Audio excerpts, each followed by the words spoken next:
Ya, hari ini kita masuk ke Wahyu pasal yang ke-9. Itu berarti penglihatan yang pertama ya dari Rasul Yohanes. Kita akan lihat ayat yang ke-9 sampai dengan yang ke-20. Nah, Rasul Yohanes ini bukan hanya berbicara, tetapi yang ia saksikan dalam tulisan ini dan nasihatkan itu pada intinya nanti dapat kita lihat, yaitu supaya kita hidup ini jangan takut, kita berani setia, dan kesetiaan kita itu bukan hanya pada waktu muda tetapi sampai mati. Ya, itu tidak mudah orang setia, tapi kesetiaannya itu sampai rela berkorban sampai mati dalam penderitaan. Ya, itu intinya ya nasihatnya, penglihatan dan nasihatnya itu disampaikan karena ia sendiri memang betul-betul telah menderita, dia sendiri juga betul-betul sedang menderita, dan dia merasakan sendiri penderitaan yang sangat berat yang dialaminya itu ya. Saya rasa kalau saudara memperoleh nasihat dari orang yang tidak pernah mengalaminya, saudara mungkin tidak begitu enak saja orang bisa ngomong. Coba kalau kamu mengalami sendiri, baru kamu akan bisa merasakannya, kan begitu ya. Tetapi nasihat dari Rasul Paulus ini menjadi sangat penting, sebagaimana pepatah India ya, yang mengatakan bahwa tidak seorang pun berhak untuk mengkritik orang lain sebelum ia sendiri pernah sehari saja berjalan mengenakan sandal orang itu. Ya, itu pepatah daripada orang India. Artinya ya kita mudah saja kita ini mengkritik, menyalahkan orang. Tapi kalau coba kita ini berada dalam kondisinya seperti itu, nah baru kita bisa berbicara ya. Artinya sangat gampang ya kita ini memberi beragam nasihat. Tetapi bagaimana nasihat yang paling baik yang dapat dipercaya, saya rasa adalah nasihat dari orang yang pernah mengalaminya sendiri ya, yang pernah mengalaminya sendiri. Tidak terlalu banyak artinya mengatakan angkat salibmu kalau yang memberi nasihat tidak pernah disalibkan dan mengangkat. Tetapi kalau Yesus sendiri yang berkata, dan dia sudah mengangkat salibnya, dan dia berkata, angkatlah salibmu, saya rasa kita akan berbicara lain ya, bermakna lain dalam kehidupan ini. Sekiranya Yesus itu belum pernah mengangkat salibnya sendiri dengan setia, saya rasa nasihatnya tidak begitu kuat dalam kehidupan kita ini ya. Jadi ini yang pertama menjadi sangat penting ya, dan nasihat ini disampaikan dalam kondisi bukan hanya sekedar teori atau nasihat, tetapi itulah pengalaman dari Rasul sendiri. Yang kedua, kalau kita perhatikan, karena Yohanes sendiri berbicara sebagai saudara dan sekutu. Saudara dan sekutu ya. Saudara dan sekutumu dalam kesusahan, dalam kerajaan, dan dalam ketekunan. Kira-kira apa artinya itu ya? Saudara dan sekutumu dalam kesusahan, dalam kerajaan, dan dalam ketekunan. Yohanes di sini mengatakan sekutu kesusahan itu berarti saudara sekutu. Ini memang mereka sedang ada dalam situasi kesusahan. Ya. Jadi kita ini bersaudara semua sedang menghadapi kesusahan yang besar.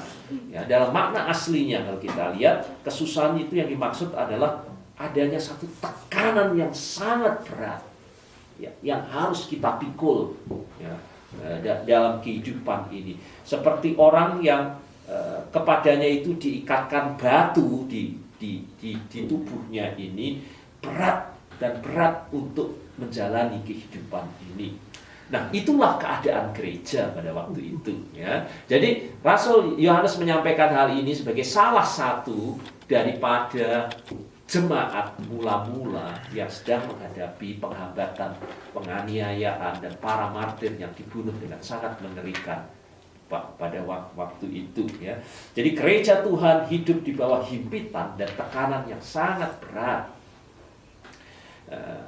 Yang kedua kita lihat sekutu dalam kerajaan.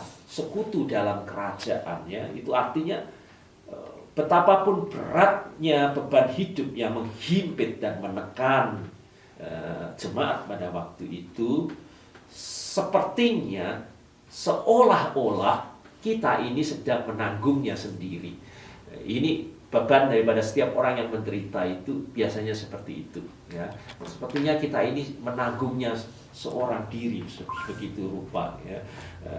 Namun dalam situasi demikian ini kita diingatkan untuk kita tidak boleh kalah, kita tidak boleh menyerah terhadap beban yang kita pikul tadi itu, ya. Sebaliknya dikatakan kita menghadapinya dan mengalaminya dengan kewibawaan dan kemuliaan yang sama seperti Kristus di kayu salib itu, ya, karena kita adalah bagian dari kerajaan Kristus. Jadi kita dapat menghayatinya itu sebagai sekutu dalam kerajaan. Ia memang dihukum, tetapi dia tidak pernah kehilangan kewibawaannya, bahwa dia adalah bagian dari kerajaan Allah. Jadi ini yang diingatkan. Memang kita menderita oleh karena kerajaan dunia ini, tapi mari kita hadapi karena kita ini harus dengan wibawa penderitaan ini karena kita menjadi bagian dari kerajaan yang lain, yaitu kerajaan Allah. Ya. Bahwa kita ini kemudian dikatakan yang ketiga sebagai sekutu ketekunan, sekutu dalam ketekunan. Ketekunan bukan berarti kita ini kalau orang bahasa Jawa itu nerimo, ya, nerimo dengan pasif, rela untuk kita ini hanya menjadi korban yang tidak berdaya dan hanya bisa menerima saja. Kadang-kadang kita berpikir begitu kalau kita menderita, ya, kita menjadi merasa tidak berdaya, kita hanya nerimo, pasrah, hanya menjadi korban, ya. Ketekunan bukan dimaksudkan bahwa kita ini ada dalam kondisi seperti itu, ya. Tetapi justru kalau kita lihat ketekunan di sini ini maksudnya adalah justru kita ini dengan berani merangkul kesusahan dalam hidup kita ini, ya. Artinya kesusahan itu justru kita berani untuk merangkulnya, itu berarti kita berani untuk menghadapinya. Kesusahan itu kita terima sebagai kenyataan, betapapun kenyataan itu menyakitkan, tapi kita ini berani untuk menghadapinya. Itu orang yang tekun, ya. Jadi orang yang tekun belajar, meskipun dia tahu susah dan dia membutuhkan banyak waktu, tetapi dia tekun karena dia berani merangkul kesusahannya itu, dan dia yakin bahwa di dalam perjuangan kesusahannya itu, orang yang belajar itu akan tahu hasilnya tidak sia-sia. Ya, itu orang yang tekun. Jadi bukan nerimo karena dia pasrah nggak bisa apa-apa dalam nasibnya hanya dipermain. Dia tekun seperti orang yang belajar menghadapinya, kan dia tahu hasilnya nanti tidak akan sia-sia, ya, yang dihadapinya. Jadi dengan kalimat ini Yohanes seolah-olah kalau kita mau katakan, ya, dalam bahasa kita, ya memang beban itu barangkali begitu berat menindih hidup. Tetapi terima dengan sikap kerajaan, bahwa kita ini warga kerajaan Allah. Jangan kalah terhadap penderitaan. Ya, ini intinya seperti itu, ya. Hadapi dengan ketekunan, ya, tekun, berani menghadapi, rangkul kenyataan itu, ya. Dan ketekunan kita itu tidak akan sia-sia. Nah, mari kita sekarang masuk bagaimana kondisinya sehingga nasihat ini berbicara mengenai penderitaan yang beban yang sangat berat, bukan, ya. Nah, kalau kita lihat di dalam sejarah gereja ini memang nyata, ya, bahwa Yohanes memang sedang berada di sebuah pulau yang bernama Patmos, dan ini pulau karang yang kecil. Kalau kita lihat dalam peta Alkitab zaman dahulu, jaraknya kira-kira 60 km dari Pergamus. Pergamus itu adalah ibu kota dari provinsi Asia Kecil pada waktu itu, ya, provinsi Asia Kecil. Nah, kalau sudah lihat di dalam sejarah gereja pada waktu itu, Pulau Patmos memang tempat yang khusus disediakan untuk membuang orang-orang yang dianggap membahayakan pemerintahan Romawi. Saudara lihat di sini menjadi sangat nyata bahwa kekristenan pada waktu itu dianggap sebagai sesuatu dunia politik yang menakutkan kekaisaran Romawi, karena ini melawan hari kaisar untuk diganti menjadi hari Tuhan. Ya, pemujaan terhadap kaisar diganti dengan pemujaan kepada Tuhan. Kaisar ada di dalam serangan gerakan kekristenan yang pada waktu itu dianggap sebagai sesuatu yang subversi yang dapat mengganggu kekuasaan kaisar pada waktu itu.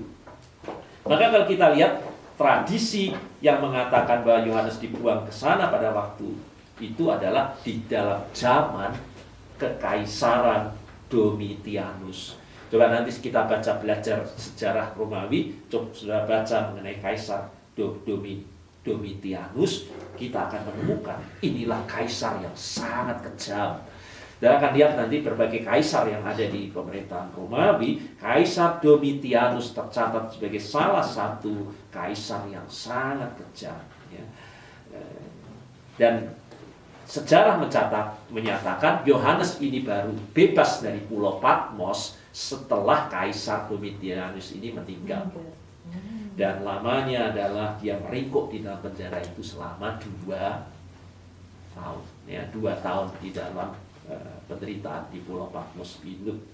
Jadi Yohanes menulis kitab Wahyu dan penglihatan di Pulau Patmos ini dapat kita lihat banyak pengaruhnya di dalam tulisannya. Karena ini pulau kecil, itu sebabnya kalau nanti kita lihat 25 kali Yohanes dalam kitab Wahyu ini menyebut mengenai laut.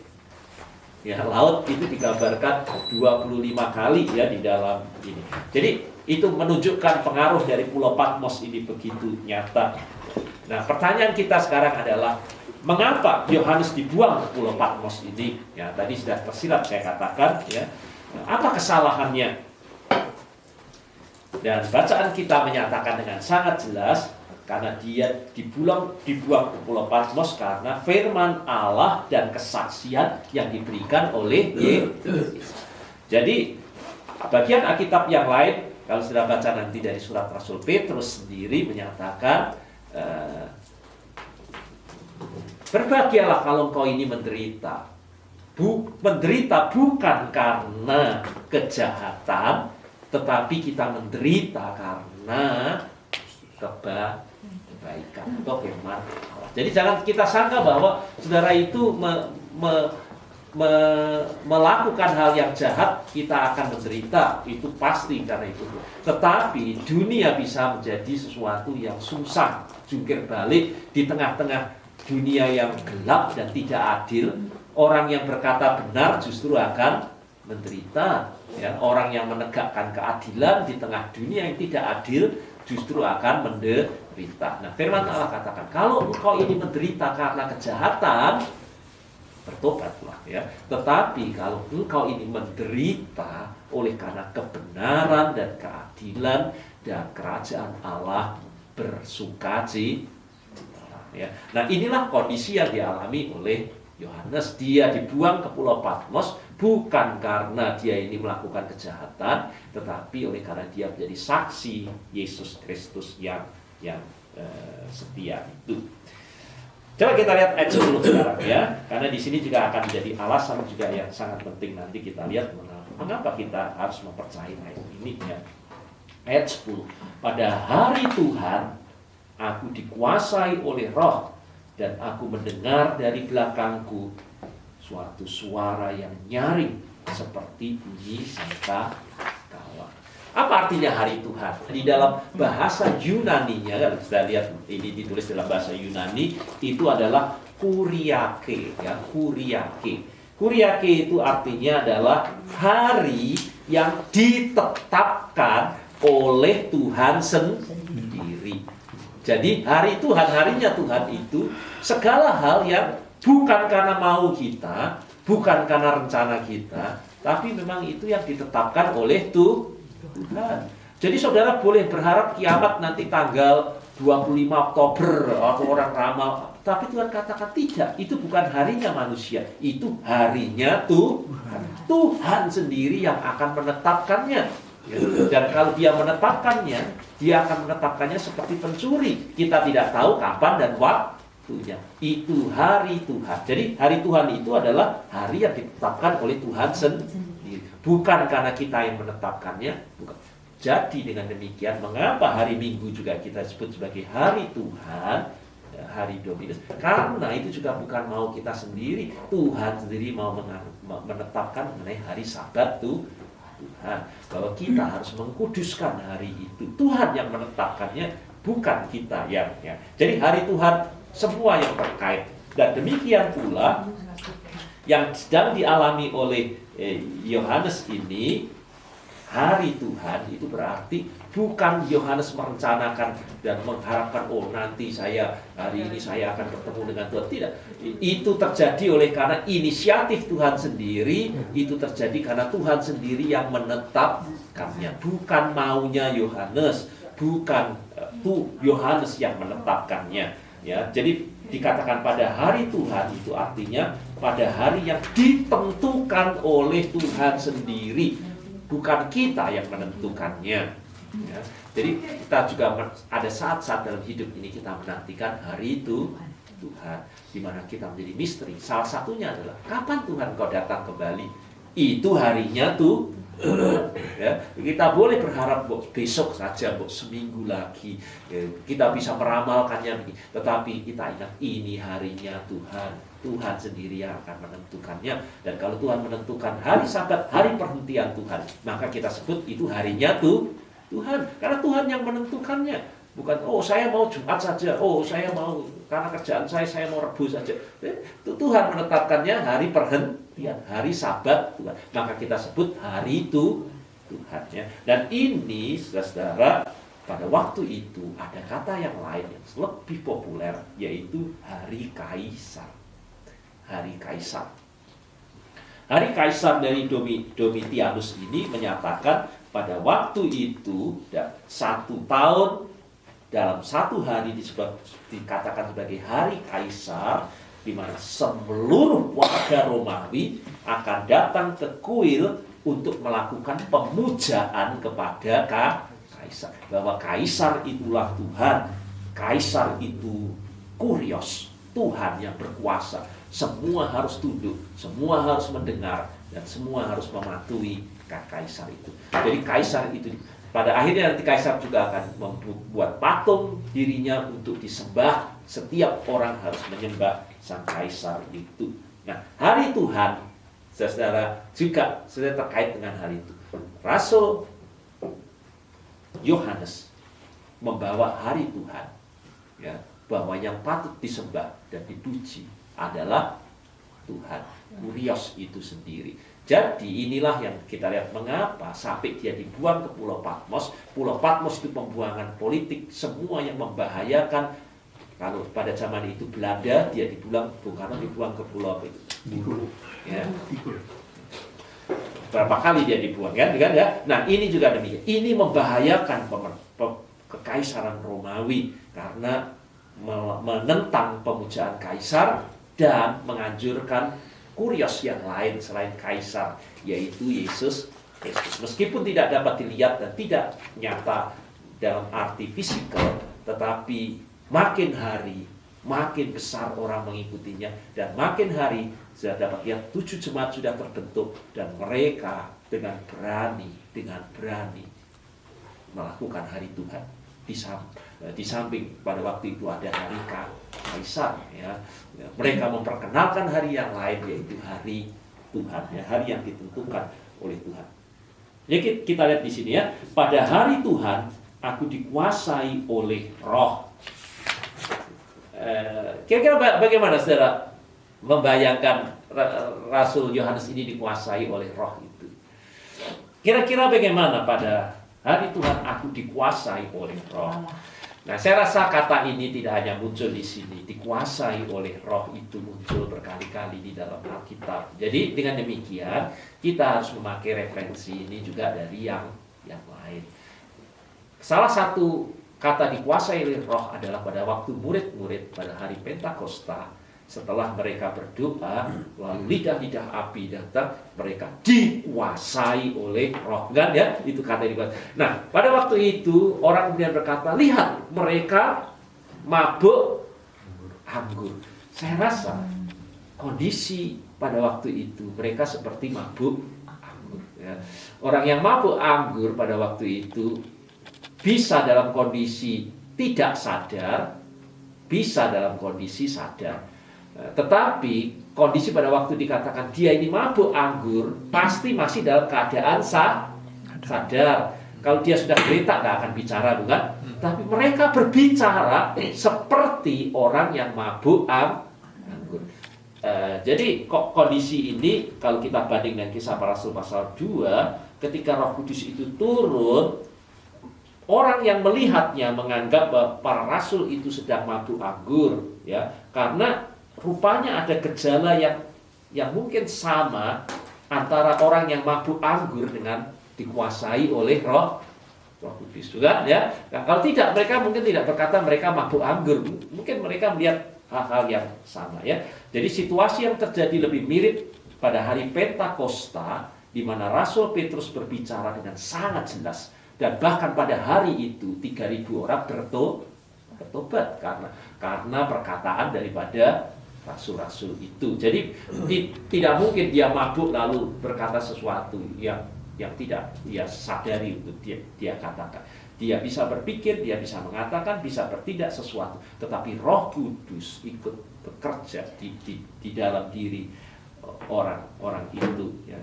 Jadi rupanya ada satu kekuatan, ya, mungkin kita katakan begitu, ada sesuatu kekuatan yang menguasai Yohanes pada waktu ini, ya. Dan saya rasa inilah yang harus kita juga mempercayainya, menjadi alasan yang ketiga mengapa kita mempercayai, karena yang dikatakan oleh Rasul Paulus, Rasul Yohanes ini adalah hasil dari kuasa Roh Kudus yang menguasai Yohanes, ya. Dan aku mendengar suara dari belakangku seperti bunyi sangkakala. Ya, dan dalam kondisi seperti itu, lalu dia mendengar bunyi sangkakala. Itu berarti dia tidak sungguh-sungguh pingsan. Ya, jadi tidak pingsan, tetapi juga tidak sadar 100%. Mungkin seperti begitu, ya. Kan dia mendengar itu, ya, dan ia bisa masih mendengar dengan jelas suatu suara yang nyaring, dan suara nyaring itu adalah seperti bunyi sangkakala. Jadi bisa kita coba bayangkan, ya, pengalaman itu sangat mirip dengan pengalaman bangsa Israel pada waktu menerima hukum-hukum Tuhan, ya. Kita lihat kisah-kisah yang sangat unik di mana Allah berbicara kepada bangsa Israel. Kalau kita baca dalam Keluaran pasal 19 ayat 16, dan terjadilah pada hari ketiga pada waktu terbit fajar, ada guruh dan kilat dan awan padat di atas gunung, dan bunyi sangkakala yang sangat keras, sehingga gemetarlah seluruh bangsa yang ada di perkemahan. Itu pada waktu Tuhan memberikan 10 perintah Allah, ya, kepada bangsa Israel. Jadi kondisi ini tidak jauh beda seperti yang dialami oleh Yohanes sekarang, ya, bahwa Yohanes menerima wahyu dari Allah, sebagaimana bangsa Israel pada waktu menerima 10 perintah Allah. Ayat yang ke-11 katanya. Jadi ini yang dikatakan setelah mendengar suara seperti sangkakala itu. Jadi yang suara itu didengar dari belakang, bukan, ya? Jadi kita lihat di sini tidak dari belakang. Jadi Yohanes tidak melihatnya, ya. Apa yang engkau lihat, tuliskanlah di dalam sebuah kitab dan kirimkanlah kepada ketujuh jemaat ini, ke Efesus, ke Smyrna, ke Pergamus, ke Tiatira, ke Sardis, ke Philadelphia, dan ke Laodikia. Perintah Allah itu sangat jelas buat Yohanes, yaitu supaya menuliskan semua penglihatannya itu, ya, menuliskannya pada sebuah kitab dan mengirimkannya kepada ketujuh jemaat. Nah, PA kita yang lalu siapa 7 jemaat, bukan berarti ini nanti hanya untuk 7 jemaat. Maka dia ini untuk mewakilinya. Inilah alasan yang keempat, ya, Yohanes mengatakan bahwa kesaksiannya itu harus dipercayai karena hal yang ia tuliskan hanyalah apa yang dilihat, ya. Bukan karangan pikirannya atau imajinasi. Dia menyampaikan yang dilihatnya, dan hal yang ia kerjakan hanya sesuai yang diperintahkan Allah kepadanya. Ia tidak menambah dan tidak menguranginya. Ya, rasa itu alasan kita yang keempat, ya, mengapa kita harus mempercayainya. Jadi ini juga salah satu kerja daripada Roh Kudus. Jika Roh Kudus itu bekerja dan menguasai kita, satu yang harus kita, ya, bahwa kita bukan hanya menikmati Roh Kudus itu untuk kita sendiri, tetapi pengalaman dengan Roh Kudus itu, dikuasai Roh Kudus, selalu akan menjadi berkat buat orang lain. Murid-murid dikuasai oleh Roh Kudus, mereka lidah-lidah api. Tetapi pengalaman itu bukan hanya untuk pengalamannya sendiri. Pengalaman itu untuk menjadi berkat buat orang lain. Dan ini sudah menjadi dasar daripada firman Tuhan kepada kita yang diberi banyak oleh Tuhan, juga akan dituntut banyak oleh Tuhan. Semakin kita ini memiliki banyak pengalaman dengan Roh Kudus dan diberkati oleh Roh Kudus, semakin banyak juga kita kepada mereka yang diberi banyak dituntut lebih banyak, ya. Jadi pengalaman Roh Kudus tidak pernah terkait dengan hal yang egois. Memang ada satu pengalaman dengan Roh Kudus, karunia Roh Kudus yang disebut di dalam Alkitab untuk membangun diri sendiri, yaitu bahasa lidah, glosolali. Tetapi Rasul Paulus berkata, kalau aku ini disuruh memilih, apakah aku glosolali atau nubuat, aku akan bernubuat. Karena glosolali itu hanya untuk membangun dirinya sendiri. Jadi mengapa gereja kita ini mungkin hampir tidak pernah mengadakan glosolali di dalam gereja bersama-sama. Bukan berarti bahwa kita ini menyangkali adanya bahasa lidah. Bahasa lidah adalah karunia dari Tuhan. Itu karunia yang indah juga buat kita. Tetapi tidak kita pakai di dalam kebaktian karena ini hanya untuk membangun diri sendiri. Maka Rasul Paulus memberikan peraturan, kalau bahasa-bahasa roh itu tidak kita pakai di tempat-tempat yang umum. Kalau kita di tempat-tempat umum, lebih baik kita yang menyampaikan yang sifatnya nubuat, yang menjadi berkat buat orang lain. Sehingga Rasul Paulus berkata, kalau kita ini semua berbahasa lidah di dalam gereja, lalu orang datang masuk, bukankah orang akan berpikir bahwa ini kumpulan orang-orang gila, kan? Karena orang cari kekuatan Tuhan untuk dirinya sendiri, yang sini gelebakan sendiri, yang sini. Bukan berarti bahwa Tuhan tahu ada saat-saat kita lemah, kita tidak berdaya, kita membutuhkan kekuatan dari Allah. Tapi ini adalah hal-hal pengalaman pribadi. Karena ini hanya untuk membangun diri sendiri. Hal-hal yang egois hanya untuk diri sendiri, baik kita pakai di dalam kelompok-kelompok atau hal-hal yang lebih kecil. Tetapi dalam ibadah-ibadah bersama, lebih baik kita memakai hal-hal yang nubuat. Ya, jadi memang ada juga kuasa Roh Kudus yang untuk membangun diri kita sendiri, seperti bahasa lidah itu. Tetapi umumnya dan hampir semuanya, kalau Roh Kudus itu bekerja dalam kehidupan kita itu tidak dimaksudkan untuk kita menikmatinya sendiri, tetapi untuk menjadi berkat buat orang lain. Tapi yang pertama dikatakan bahwa Dian ini, kaki Dian 7 itu melambangkan jemaat Tuhan, ya. Jadi coba kita masuk ayat 13. Dan di tengah-tengah kaki Dian itu, jadi di tengah 7 jemaat itu, dengan begitu ada seorang serupa anak manusia, berpakaian jubah yang panjang sampai di kaki, dan dadanya berlilitkan ikat pinggang dari emas. Jadi di tengah lampu itu Yohanes melihat seorang yang serupa dengan Yesus, saya, dan bisa diartikan dengan demikian, bahwa di tengah-tengah ketujuh jemaat yang sedang mengalami penganiayaan dan penderitaan itu, ternyata di situ ada Yesus di tengah-tengah mereka. Nah, inilah jawaban buat kita ya. Jadi ini mau dikatakan, memang kita ini menderita. Jemaat sedang mengalami penderitaan luar biasa. Aku sendiri sedang dibuang di pulau Patmos. Mungkin kita berpikir, di mana Tuhan? Kenapa kita menderita? Mengapa kita dibiarkan ini? Penglihatan ini mau menyatakan, di tengah-tengah jemaat yang mengalami penderitaan seperti itu, ingat, di situ ternyata Yesus ada di tengah-tengah mereka. Yesus sedang menyertai. Ya. Karena seringkali barangkali orang di tengah penderitaan selalu ditanya, di mana Allah? Mengapa saya begini? Mengapa Dia meninggalkan kami seperti ini? Kenapa saya ditinggalkan? Itu sama seperti pada waktu Tuhan Yesus ada di dalam buritan bersama dengan murid-murid. Badai datang, Yesus tidur, dan mereka melihat sepertinya berusaha sendiri dan membangunkan Yesus. Sepertinya Yesus tidak berkuasa ada di tengah-tengah mereka. Jadi ini hal yang sangat penting ya. Bahwa di tengah-tengah penderitaan dan kesusahan itu, Yesus itu ada di tengah-tengah mereka. Melihat Kristus dengan demikian, coba kita lihat, yang dilihat itu Kristus yang berjubah putih.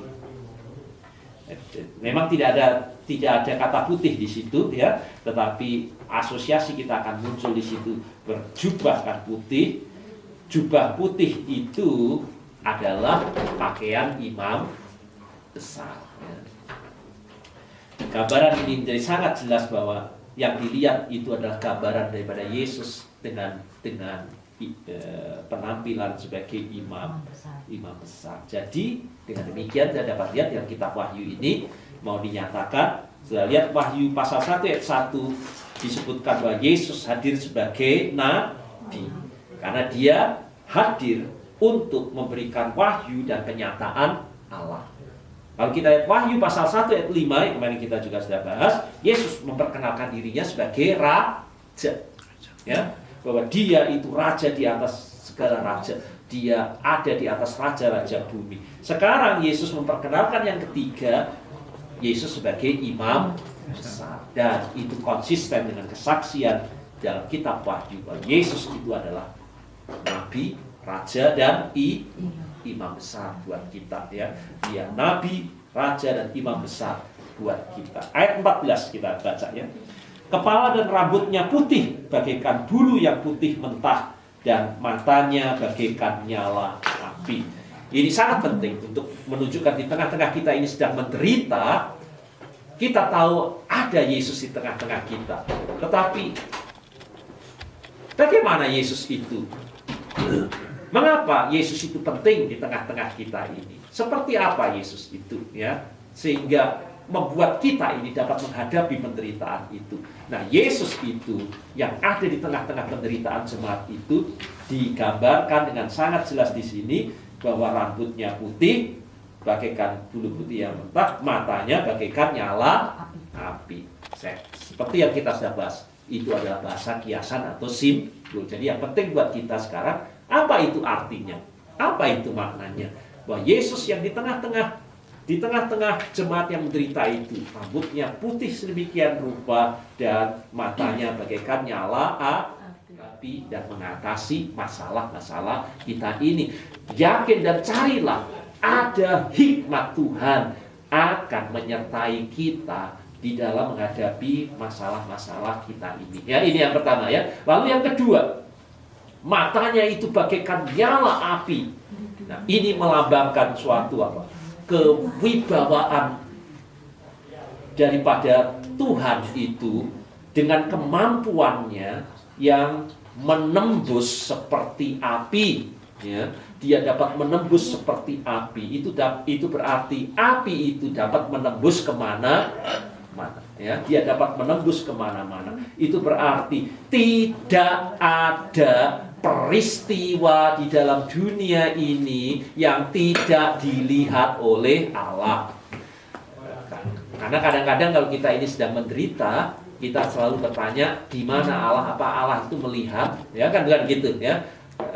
Di mana Allah? Apa Allah itu tahu? Apa Allah lihat? Di sini dikatakan Allah menembus dan melihat segala sesuatu. Jangan kita ini, Allah tahu persoalan kita ini. Allah melihat dan memahaminya. Ayat yang ke-15. dan kakinya mengkilap bagaikan tembaga membara dalam perapian, suaranya bagaikan desau air bah. Kakinya bagaikan tembaga, artinya Tuhan yang tahu itu kokoh dan kuat. Ya.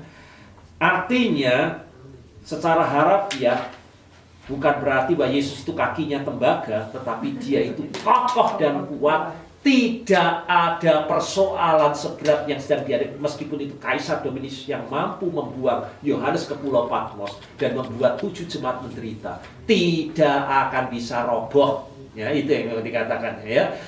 Karena Yesus ini bagaikan tembaga, kokoh dan kuat, tidak akan bisa rubuh. Kemudian yang kedua, di dalam perapian. Jadi di dalam Alkitab, api itu berfungsi untuk menyucikan dan menguji iman. Pakai itu seperti itu. Allah membiarkannya itu seperti api. Justru di tengah-tengah penderitaan, kita ini akan dibuat menjadi murni seperti emas. Ya.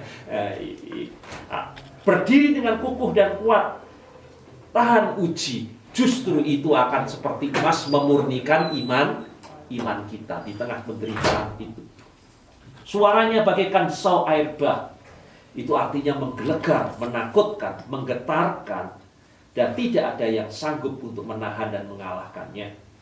Nah, inilah Allah, ya. Inilah Yesus yang ada di tengah-tengah kita. Kita coba baca langsung ke ayat 16 ya. Dan di tangan kanannya ia memegang 7 bintang, dan dari mulutnya keluar sebilah pedang tajam bermata 2, dan wajahnya bersinar-sinar bagaikan matahari yang terik. Jadi sekali lagi, 2 hal saya kita lihat. Yesus yang ada di tengah-tengah penderitaan manusia itu kuat, kokoh. Dia seperti api yang memurnikan. Suaranya juga dahsyat, tidak ada yang bisa mengalahkannya.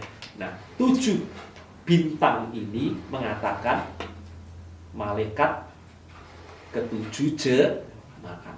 Saya rasa ini sangat indah ya. Kalau nanti sudah lihat, ternyata dalam kehidupan kita orang-orang percaya itu selalu ada malaikat ya. Malaikat Tuhan yang dilindungi. Tetapi malaikat yang berfungsi melindungi ke-7 jemaat itu sepenuhnya juga ada di dalam kuasa Tuhan Yesus ya. Jadi Yesus itu memegang kuasa dari segala kuasa, bahkan malaikat-malaikat pelindung itu pun ada di bawah kendali daripada Tuhan Yesus. Dari mulutnya keluar sebilah pedang tajam bermata 2. Artinya dengan demikian, kita tahu bahwa nanti di dalam bagian Alkitab yang lain firman Tuhan dikatakan seperti pedang bermata 2. Artinya saudara, firman Tuhan itu ibarat 2 hal secara simbolis. Ya, dia dapat menjadi berkat yang melindungi, menguatkan, memampukan, tetapi juga firman Tuhan itu berkuasa untuk menghakimi dan membinasakan. Jadi buat kita yang menderita, ini diingatkan bahwa ada Yesus, dan kuasa Yesus itu dapat mengeluarkan 2 firman. Firman yang membinasakan, itu berarti musuh-musuh kita pun bisa dibinasakan oleh firman-Nya ya. Tetapi juga firman-Nya itu dapat menjadi kekuatan yang memampukan kehidupan kita ini ya. Lalu kita lihat wajahnya bersinar-sinar bagaikan matahari yang terik. Ya, wajahnya bersinar-sinar bagaikan matahari yang terik. Saya rasa ini mengingatkan kita juga pada waktu Yesus dipermuliakan di atas gunung ya. Pada waktu Yesus dipermuliakan di atas gunung bersama dengan Musa dan Elia, para murid itu melihat Yesus, wajahnya bersinar ya. Dan hal itu menunjukkan kemuliaan Yesus. Jadi Yesus yang ada di tengah-tengah kita ini, meskipun sedang ditentang, dilawan, dihambat, dihina, direndahkan, tetapi Yesus itu adalah kemuliaan. Kudus, mulia, bijaksana, kukuh, bisa melindungi, sekaligus membinasakan. Nah, itulah yang mau dikatakan kepada kita pada saat kita menderita. Ingat, ada Yesus di tengah-tengah kita, begitu kudus, begitu mulia, begitu bijaksana, begitu kukuh, bisa melindungi kita, tetapi juga bisa membinasakan musuh dan lawan lawan kita. Ya, itu yang mau dikatakan dengan penglihatan itu. Kita lihat bagian yang terakhir ya, ayat 17, 18, dan 19 dan 20. Ketika aku melihat dia, tersungkurlah aku di depan kakinya, sama seperti orang mati. Tetapi ia meletakkan tangan kanannya di atasku, lalu berkata, jangan takut, aku adalah yang awal dan yang akhir, dan yang hidup. Aku telah mati, namun lihatlah aku hidup sampai selama-lamanya, dan aku memegang segala kunci maut dan kerajaan maut. Jadi yang dilihat sangat jelas ini adalah Tuhan Yesus ya. Ini awal yang akhir, dia yang mati di kayu salib sudah bangkit, dan dia sekarang memegang segala kunci maut dan kerajaan maut. Tapi yang indah di sini, saudara, yang diajarkan kepada kita adalah bagaimana sikap kita sebaiknya dengan Allah. Ya, satu, kita dapat lihat gentar dengan Allah, takut akan Allah. Itu harus dimiliki oleh setiap orang yang berhubungan dengan Allah. Ya. Orang yang beribadah kepada Allah, kalau dia ini tidak memiliki sikap gentar dengan Allah, dia kehilangan dimensi dari Allah ya.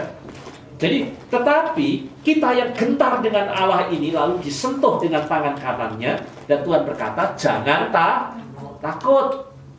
Jadi bukan berarti kita nggak perlu takut dengan Tuhan, kita takut dengan Tuhan. Tetapi pada waktu dia menjamah jangan takut, kita diingatkan bahwa Tuhan itu penuh rahmat dan anugerah. Jadi bersukacita.